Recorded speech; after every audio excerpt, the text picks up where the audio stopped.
Hello everyone! Today we're making potato fritters with a huge amount of cheese. They turn out incredibly aromatic and very delicious. I highly recommend trying them. We'll need 500 grams of potatoes.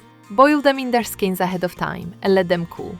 Then peel them and grate on a fine grater. We'll prepare everything in one bowl, and the key is to make them quickly. Add 1 egg, half a teaspoon of pepper.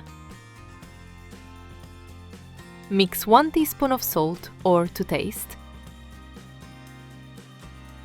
2 garlic cloves. Mine were small, so I used a bit more.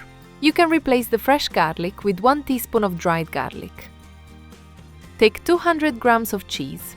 You can use mozzarella, but since I love experimenting with new flavors, today I'm adding cheddar with caramel and dark beer. Grate it on a fine grater as well. Its flavor is bright, creamy and slightly salty. This type of cheese works great for baking. In puff pastries, savory muffins, cheese buns, bread, sandwiches, omelets and more. Chop a small bunch of dill for freshness and aroma. Add 1 tablespoon of flour. Check the consistency. If needed, add 1 more spoon and mix well. Dust the board with flour, place some of the dough on top, roll it into a log and cut into pieces about 3 cm thick. We'll coat the fritters in breadcrumbs.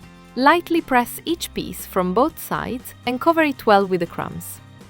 Place it on the board, cover with a cup and make a few quick circular motions. This helps shape the fritters perfectly evenly. Pour 70 ml of neutral oil into a pan. Place the fritters onto the preheated pan and cook for 3 minutes on each side, flipping several times until they become golden. From this amount of dough, we formed 12 pieces. Fry over medium heat. It doesn't need to fry for long, as it's already boiled. Flip again. The aroma in the kitchen is amazing. Look how soft and tender they are. Transfer the ready fritters onto a plate lined with paper towels and repeat with the rest of the dough. Sprinkle the finished fritters with dill. I really want to taste them and tell you how they turned out. They are unbelievably delicious. You just want to keep eating them. Simply amazing. If you enjoyed this video, please like and subscribe to the channel. Check out my other videos. They are also delicious. See you next time. Bye bye!